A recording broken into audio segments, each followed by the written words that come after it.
Hey there, Ken Holden, Signature Selling back this week. I want to talk about customer readiness, a really important subject. Last week we talked about predictability and volume.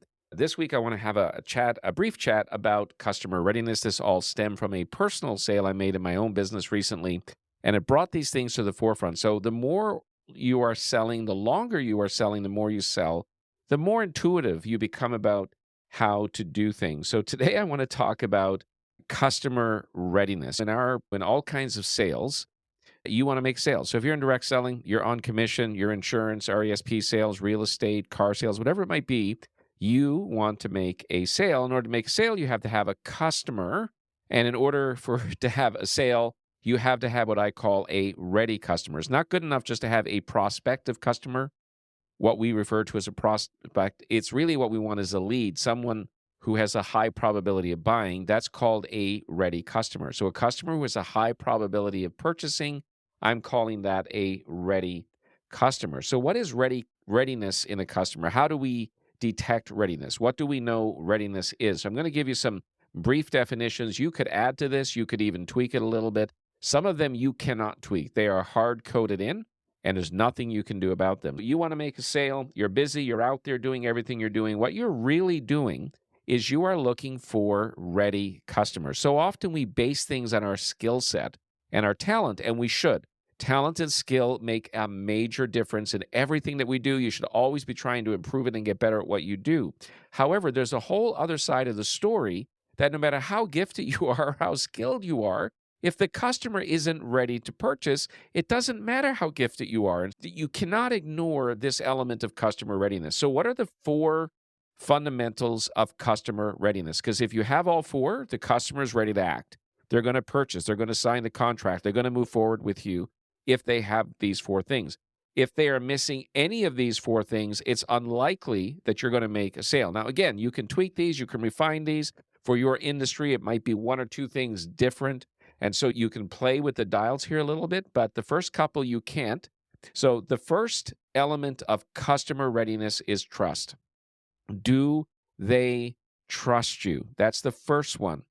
If they don't trust you, it doesn't matter if they have the other three elements of readiness, they're not going to buy from you, so you will not get a sale. So even though they have the other three, which I'm about to describe, you will not make a sale if they don't trust you, the brand or the company or whatever line of selling you're in. Trust is fundamental. It is foundational.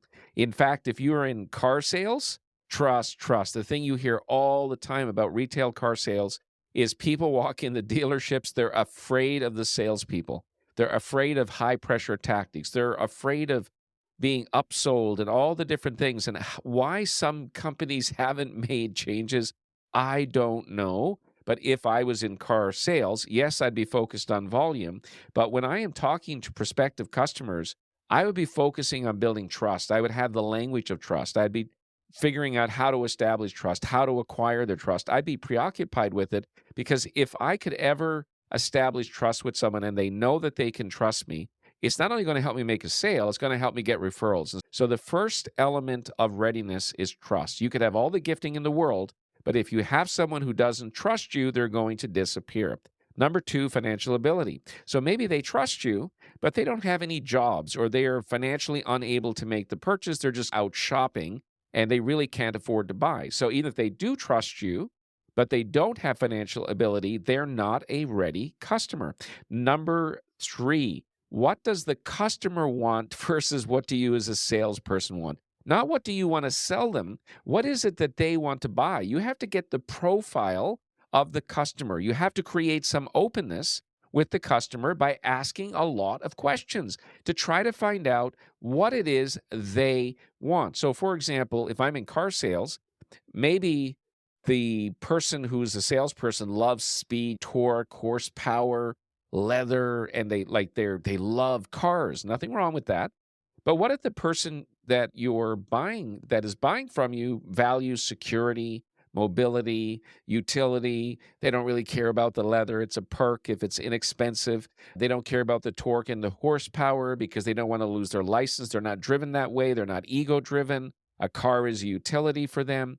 What if they've been in some accident before and security is at the top of the agenda?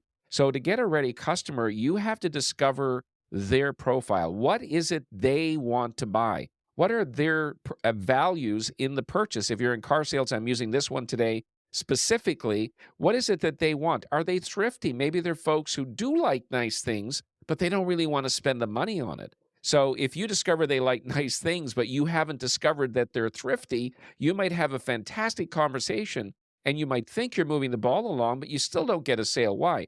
Because you didn't identify the fact that they were thrifty. So developing a customer profile, finding out what they value and want, and then moving from there is a master idea in sales. So the third element of readiness is discovering what the customer wants to buy, what their values are versus what it is that you want to sell. Maybe you make more money selling something different, but they don't want that. Why run into a conflict with a customer? Establish trust, make sure they have financial ability, ask a ton of questions to find out what they want because they'll also trust you more.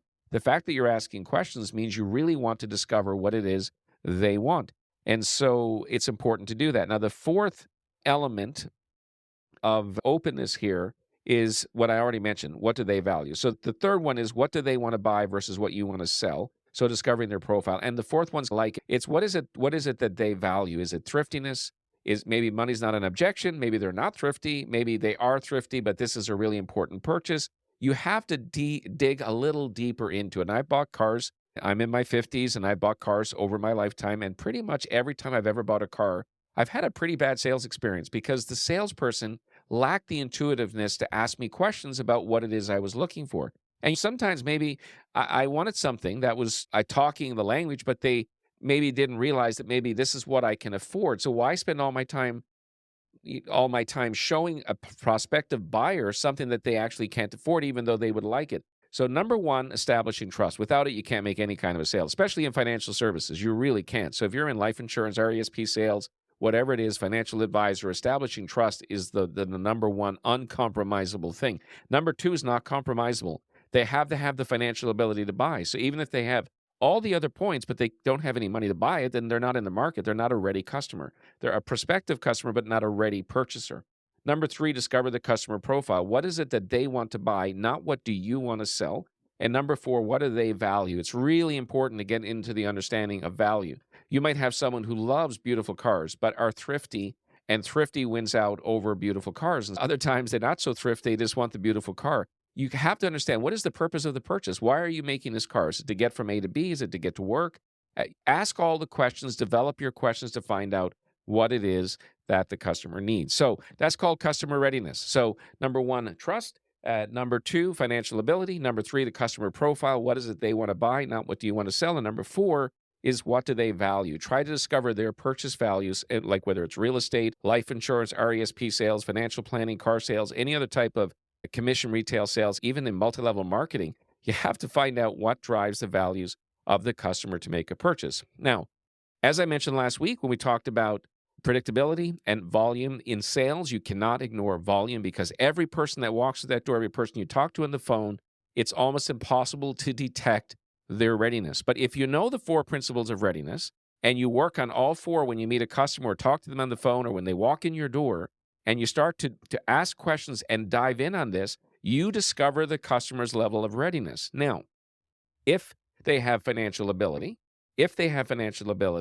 and you've discovered their profile and what their values are, but maybe there's a trust issue, if you've identified one of those 4 points of customer readiness, now you can start to work on that and try to move them to a place of readiness. So maybe they're mostly ready, but you've detected an area where you're uncertain about. It's important to work on that particular area in order to get the customer to move from a maybe state of readiness to a state of readiness.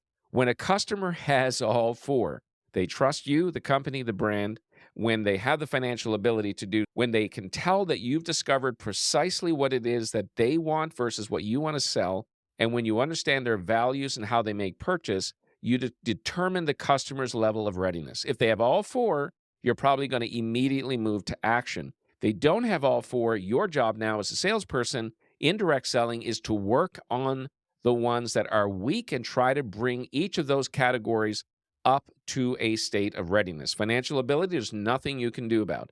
If they are not able to buy at that time. It doesn't matter if they have anything else because they simply don't have the cash to do it.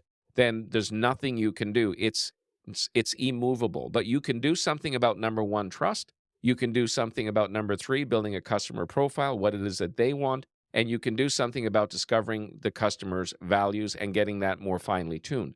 The more the customer knows you're listening to them, you're not trying to sell them something they don't want, you've taken time to understand their preferences and values and what drives them, you're going to put the guard down and you're going to increase their ability to trust. Because indirect selling, everything is about lowering the guard. When people come into a car dealership or a real estate transaction, or you're meeting someone for the first time in financial services, the guard is up. If you're talking to someone on the phone, the guard is up. Your goal is to do things to get the guard to go down. The further down it goes, the more the trust goes up.